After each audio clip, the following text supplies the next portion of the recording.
Assalamualaikum warahmatullahi wabarakatuh. Bagaimana kabarnya? Ya, semoga kalian selalu sehat dan tetap semangat ya untuk belajar. Nah, kalau kemarin kita mempelajari aplikasi dari turunan mengenai nilai maksimum dan nilai minimum. Nah, sekarang kita akan pelajari aplikasi turunan salah satunya yaitu tentang fungsi naik, fungsi turun, dan stasioner. Nah, nanti juga kita akan membuat grafik fungsi dari polinomial, fungsinya fungsi polinomial. Nah, kalau fungsi polinomial berarti yang pangkatnya lebih dari satu ya. Tapi nggak kita pelajari yang grafik fungsi yang pangkatnya 2, karena kalau pangkat 2 kan kita sudah pelajari ya di grafik fungsi kuadrat. Oke, kita simak videonya ya.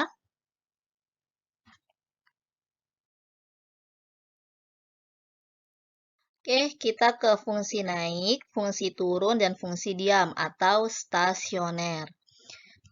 Fungsi naik, fungsi turun, dan fungsi diam atau stasioner merupakan kondisi dari turunan pertama suatu fungsi pada suatu interval tertentu.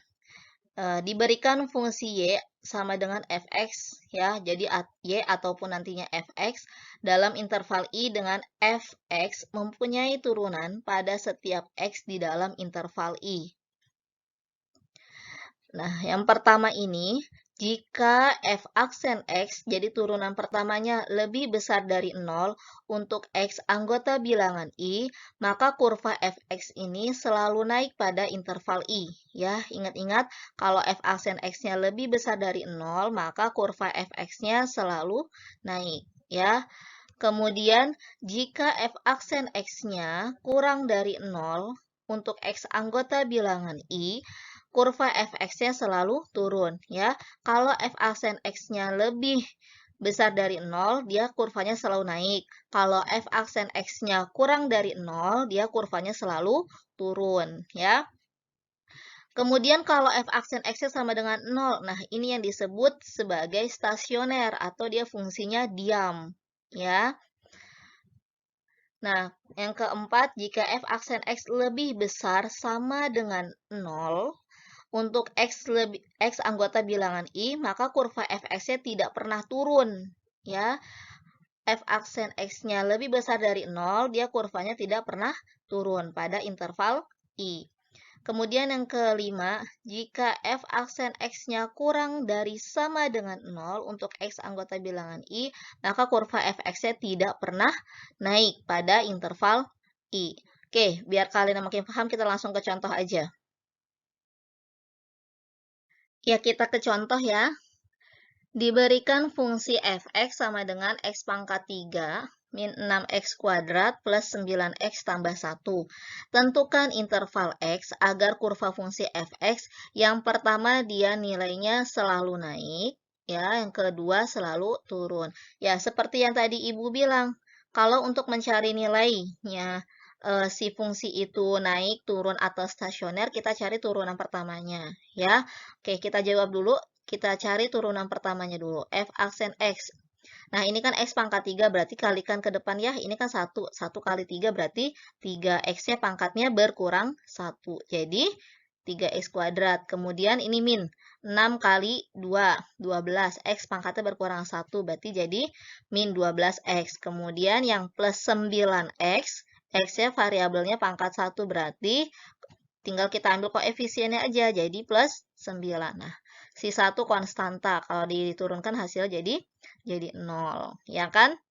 Oke, karena si f aksen x ini adalah dia kelipatan 3, untuk kita memudahkan perhitungannya, kita bagi ya, kita sederhanakan ini, kita sama-sama bagi 3. Maka f aksen x-nya sama dengan 3x kuadrat bagi 3 jadi x kuadrat, min 12x bagi 3 jadi min 4x, plus 9 bagi 3 jadi plus 3.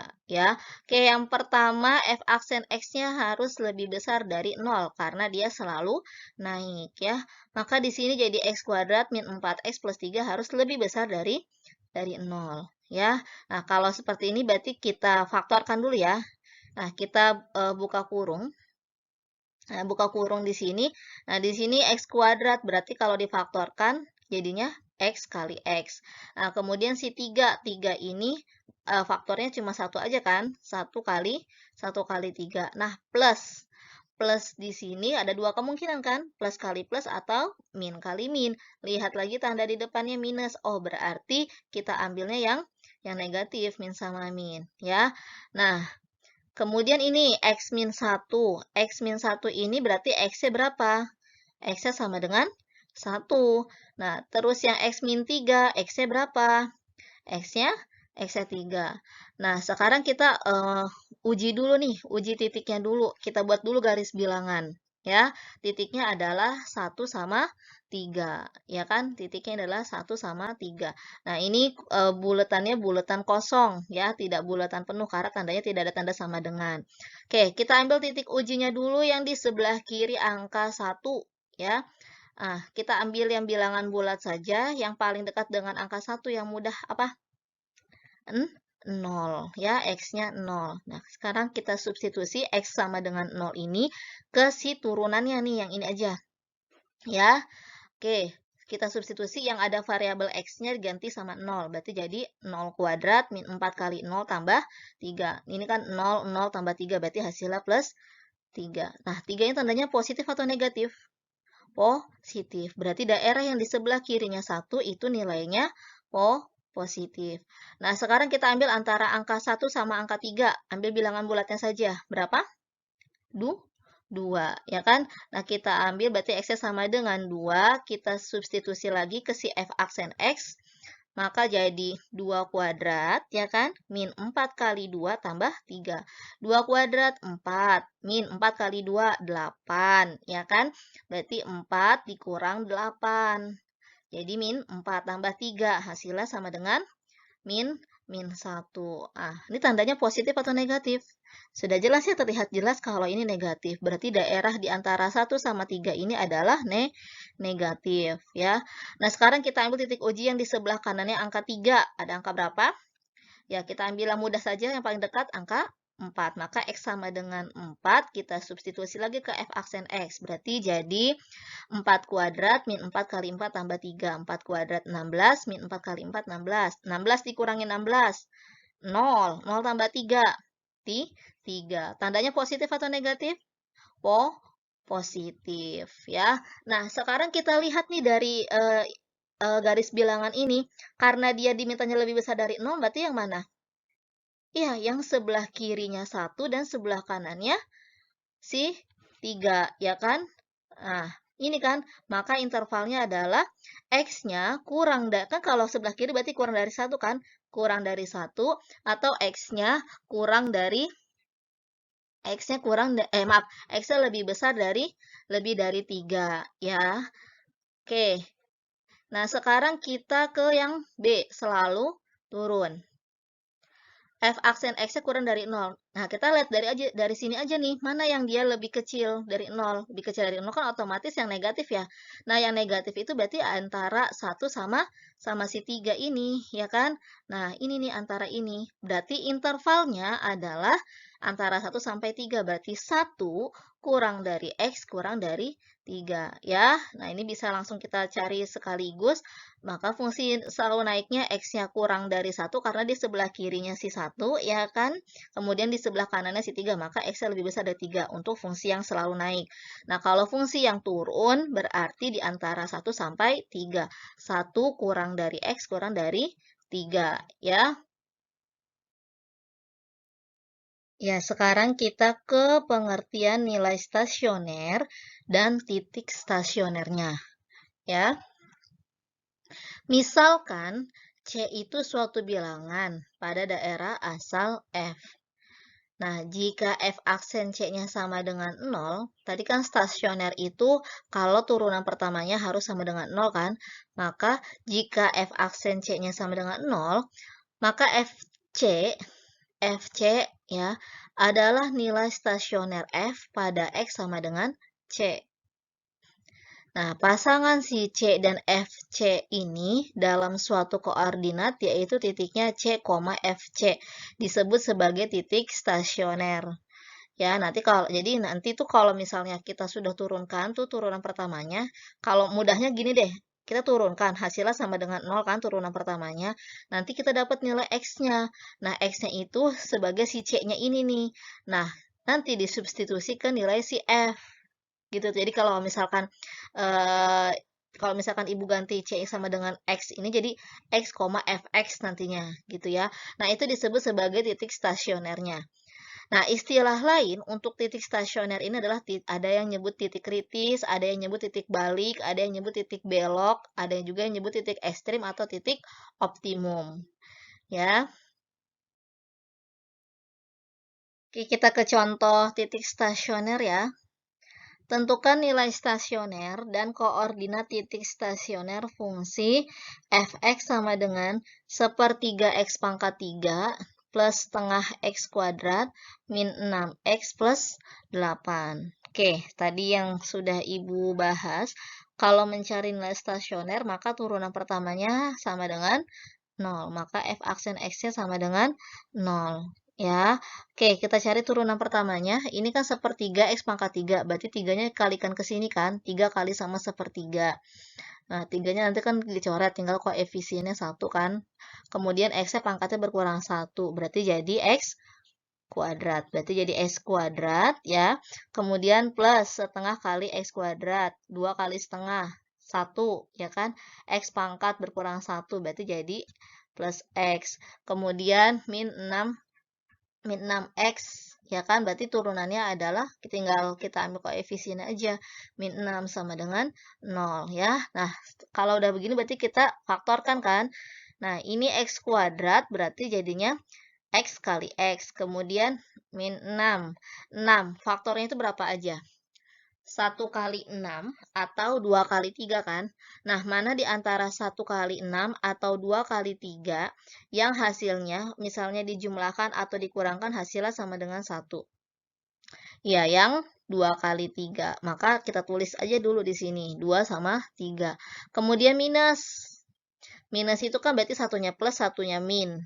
Ya kan? Kira-kira siapa yang min, siapa yang positif supaya jadi plus 1 di sininya? Yang minnya 2 atau 3?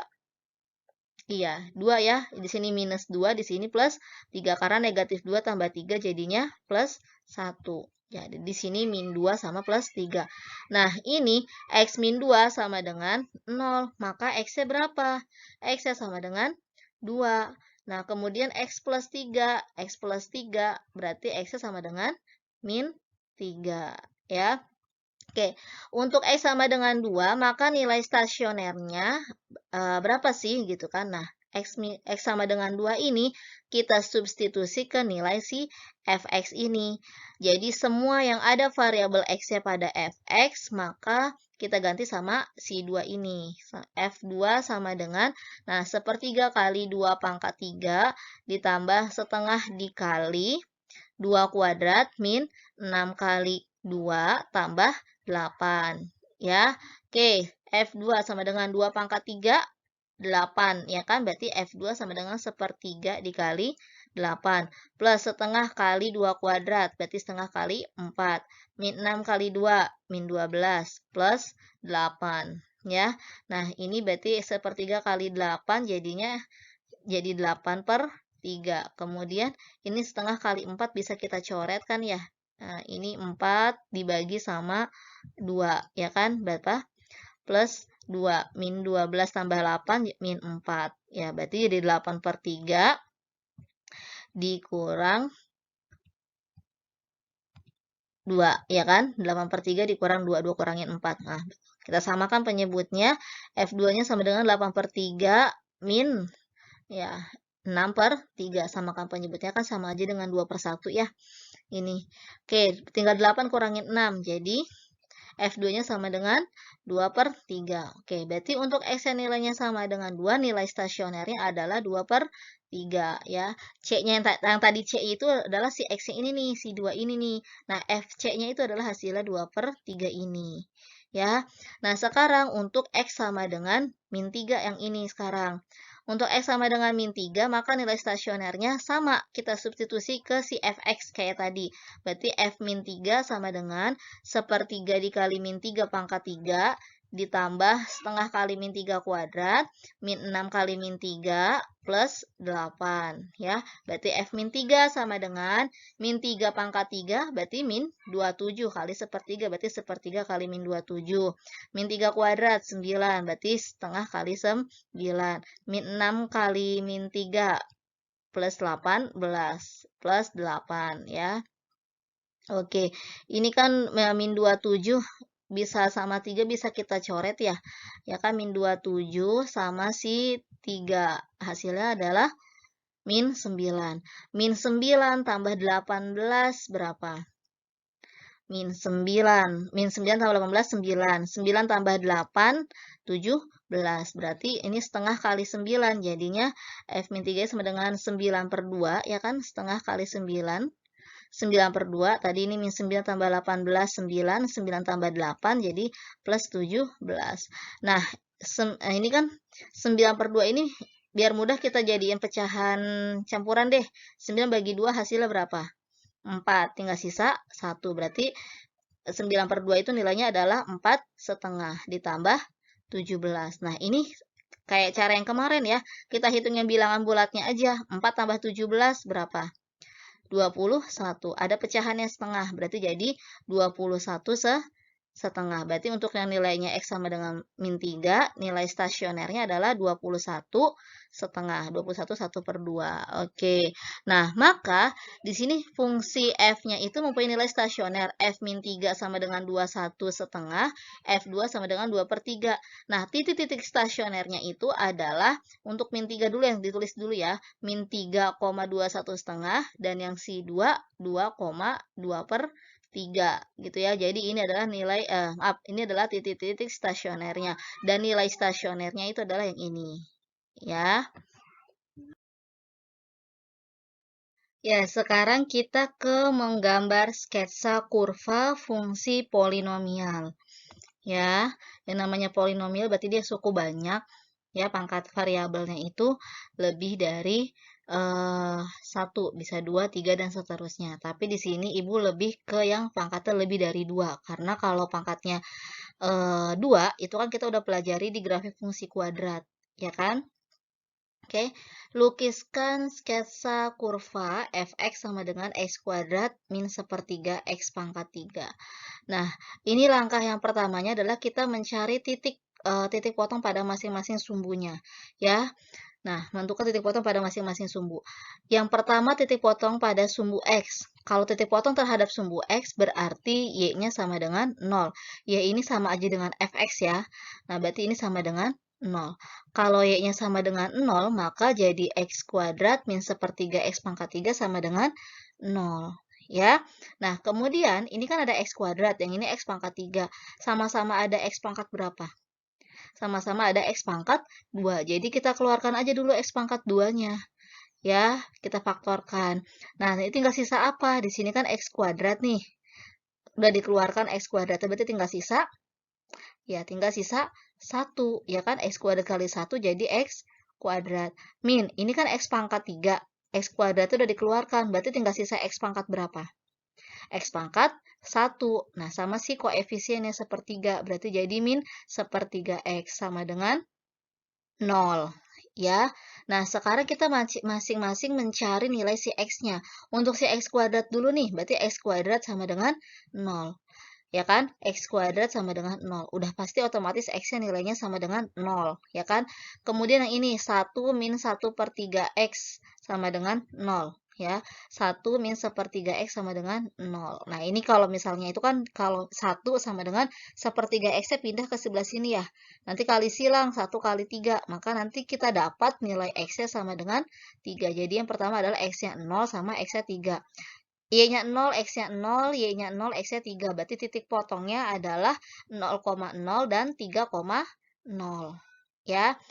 Habis itu kita cari titik potong pada sumbu Y. Kalau pada sumbu Y berarti X-nya sama dengan 0. X-nya kita substitusi ke sini.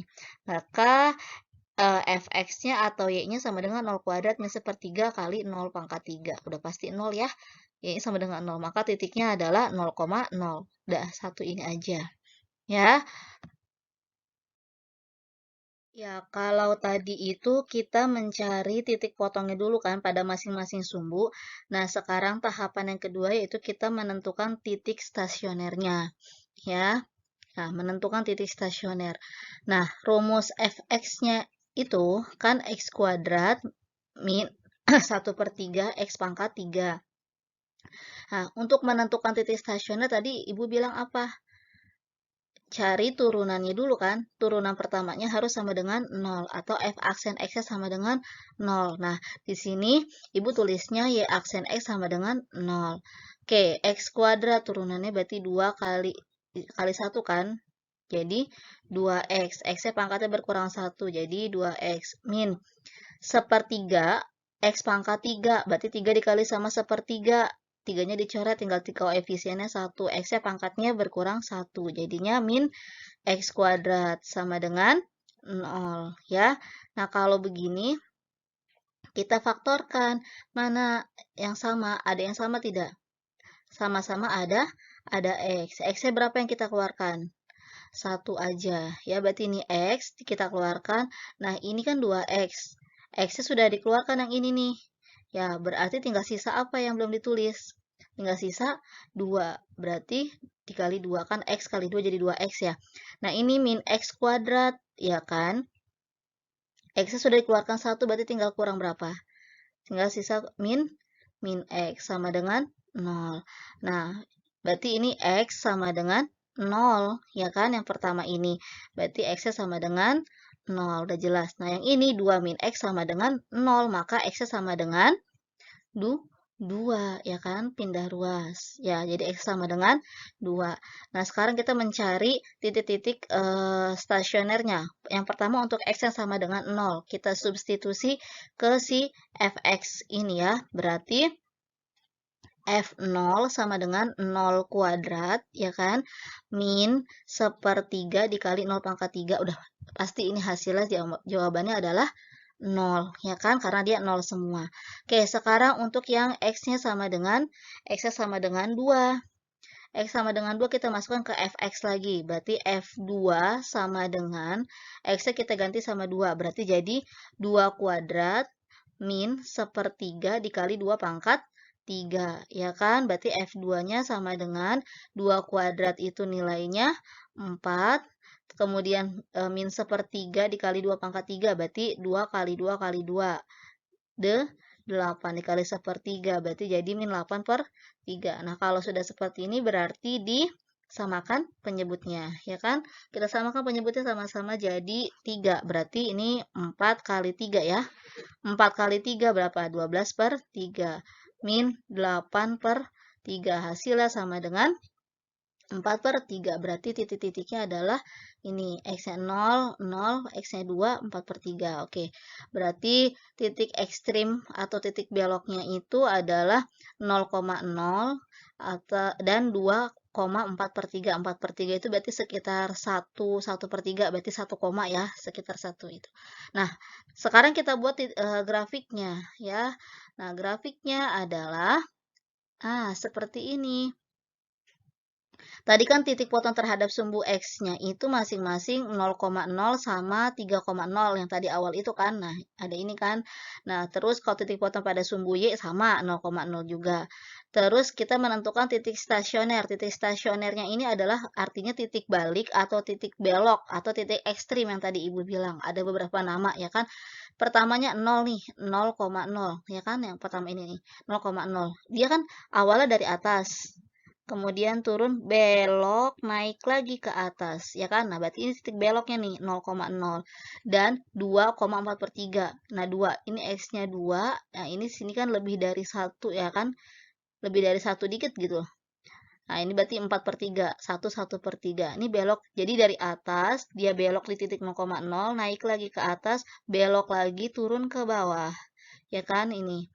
Nah, ini adalah grafik fungsi dari si X kuadrat min 1/3 X pangkat 3. Sama saja ya. Kan kalau grafik fungsi kuadrat, dia terbukanya ke atas atau terbukanya ke bawah. Tergantung si koefisiennya. Koefisien si X kuadratnya. Nah, ini karena X pangkat 3, maka dia bisa kita sebut kayak ada 2 gelombang ini kan. Ah, ada bukit, ada gunung, ya. Oke. Tadi itu salah satu aplikasi dari turunan yang lainnya, yaitu tentang fungsi naik, fungsi turun, dan nilai stasioner. Ya, nah masih ada beberapa aplikasi dari turunan. Ya, satu persatu kita pelajarinya. Ya, nah kalau misalnya ada yang belum paham, nanti bisa kita diskusikan lagi di grup WA, ya. Dan untuk tugasnya seperti biasa sudah Ibu siapkan di e-learning. Ya, eh, kita berdoa ya, berdoa terus semoga pandemi ini segera berakhir supaya kita belajar di kelas lagi. Ya, kalian pasti sudah merasa bosan karena belajarnya di rumah terus ya. Nah, kalian juga harus tetap menjaga kesehatan dengan terus mematuhi protokol kesehatan. Terima kasih. Mohon maaf kalau ada salah-salah kata. Wassalamualaikum warahmatullahi wabarakatuh.